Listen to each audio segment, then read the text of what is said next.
আসসালামু আলাইকুম রহমতুল্লাহি ওয়া বারাকাতুহু। সবাই কেমন আছেন? আশা করি আল্লাহর অশেষ রহমতে ভালো আছেন। আল্লাহ পাক রব্বুল আলামিন সবাইকে ভালো রাখুক, সুস্থ রাখুক, সুস্থতার নিয়ামত দান করুক, আমিন। যে যেখান থেকেই দেখছেন সবাইকে অসংখ্য ধন্যবাদ। সবার প্রতি আকুল আবেদন রইল, আমরা বর্তমানে স্বাধীন বাংলাদেশে আছি। স্বাধীন বাংলাদেশে থাকার পরও যে স্বাধীনতা ছিনিয়ে আনছে একমাত্র ছাত্ররা। ছাত্রদের কারণে আজকে আমরা স্বাধীনতা ফিরে পেয়েছি, কিন্তু আমাদেরকে ফিরিয়ে দিয়েছে একমাত্র ছাত্ররা। ছাত্রদের প্রতি রইল আমাদের হাজারো সালাম। ছাত্রদের প্রতি সম্মান জানিয়ে আমরা সামনের দিকে এগিয়ে যাব। যেভাবে আমাদের দেশটাকে শান্তিপূর্ণ রাখা যায়, কিভাবে শান্তি ফিরিয়ে আনা যায়, সেই চেষ্টায় আমরা চালিয়ে যাবো ইনশাল্লাহ।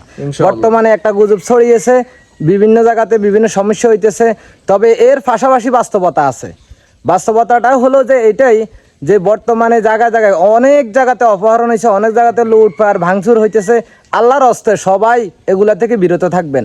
দেশে একটা শান্তি পরিবেশ সৃষ্টি হোক, আমরা সকলে চাই। আপনারা কেউ শান্তির বিরুদ্ধে কথা বলবেন না, সবাই শান্তির পক্ষে আসেন, সবাই মিলেমিশে কাজ করেন, দেশটাকে সুন্দর একটা পরিবেশ তৈরি করুন। আশা করি সবাই কথাগুলো বুঝতে পারছেন। আর যেইভাবে লুটপাট ভাঙচুর হইতেছে, সবাই সচেতন থাকবেন। আর সবাই হোয়াটসঅ্যাপ, ইমো নাম্বার সবার সাথে যোগাযোগ রাখবেন, মেসেঞ্জার গ্রুপ, বিভিন্ন লাইনে সবার সাথে যোগাযোগ রাখবেন, যেন দুষ্কৃতীরা যেহেতু দেশটাকে যেহেতু উচ্ছৃঙ্খল করতে না পারে, যেন আমরা সামনের দিকে ভালো কিছু করতে পারি। এই কামনায় আমরা ইনশাল্লাহ সামনের দিকে এগিয়ে যাব। তো সবাই আমাদের জন্য দোয়া করবেন।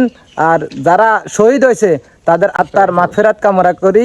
আর যারা অসুস্থ আছে তাদের জন্য দোয়া করি, যেন তারা তাড়াতাড়ি সুস্থ হয়ে যায়। আল্লাহ পাক সবাইকে দোয়া এবং সুস্থতার নিয়ামতের সাথে কবুল করুক, আমিন। সবাই ভালো থাকবেন, সুস্থ থাকবেন। আসসালামু আলাইকুম ওয়া রাহমাতুল্লাহ।